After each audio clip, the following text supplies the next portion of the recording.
right, hi beginners, how are you? This is the video for our warm-up in the beginning of every practice session in class. So throughout this video, feel free to stop, pause the video and practice anything I tell you as many times as you want. I'm going to demonstrate / give you an opportunity to play along with me. So go at your own pace, whatever you want to do.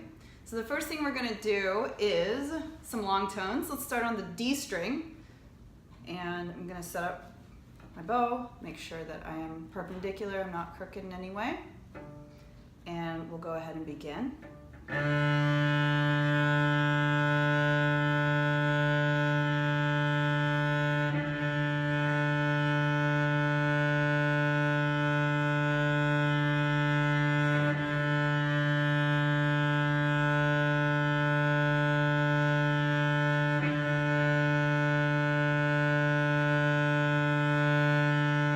So again here, feel free to pause and try that as many times as you want.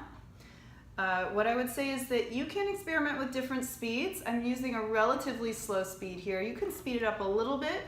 I would recommend staying somewhere around a medium speed, not flying across the bow too much. Okay, so let's go over to the G now.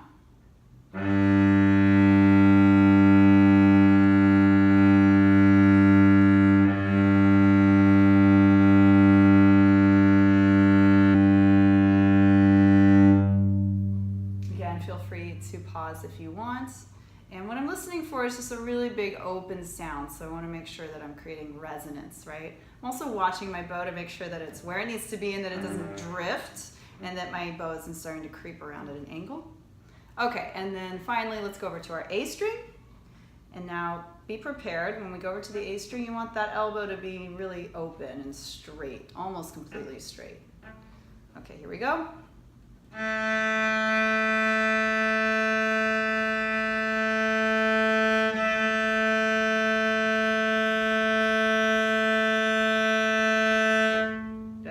And again, if your bow pace isn't totally matching mine, that's completely fine. Again, I'm using a really slow bow right now, so feel free to play around with the speed if you want.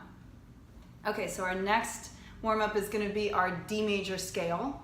We're going to do 2 notes per pitch, per fingering, okay? So I'll give you a count off and you can play along with me if you want. 2, 3, 4.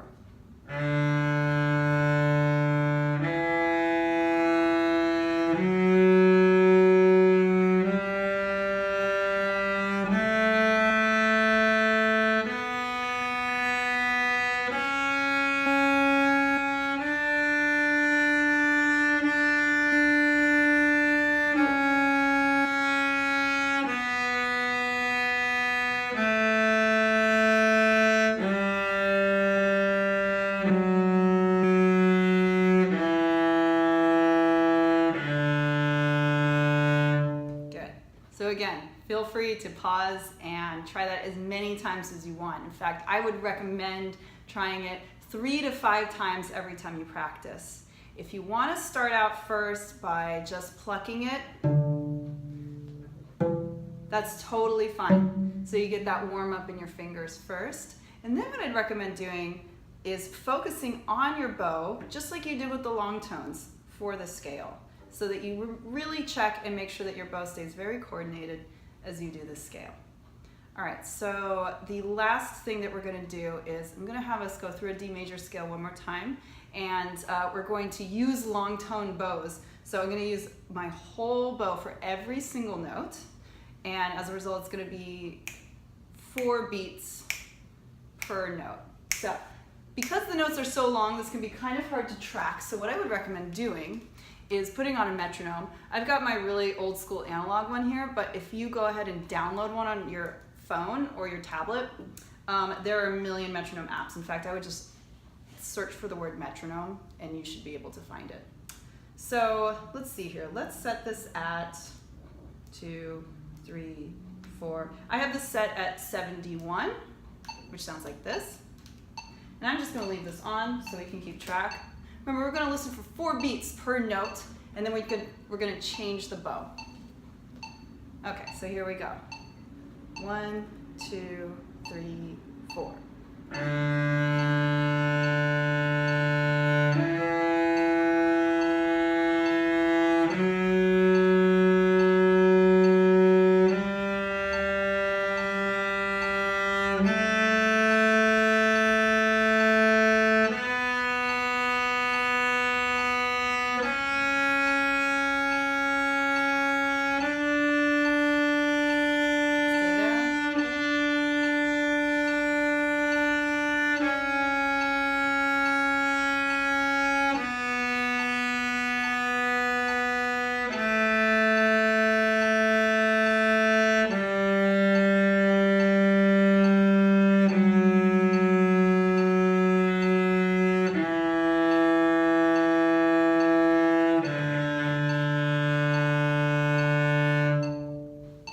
That's it.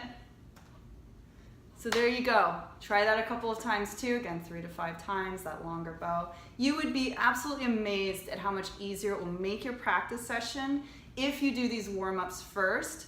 The song will just come together a little bit better. It's always something I recommend to practice your technique with the technical warm-ups. Don't try to practice getting better at the cello by practicing the song, if that makes sense. You practice the song to learn the song, but you practice the technique, you practice the scales to learn the cello, you know what I mean? So it will be a lot easier and less stressful on your actual practice session if you do these warm-ups first. So thanks for joining me, good job. Now go and play the real stuff and enjoy. All right, see you guys soon.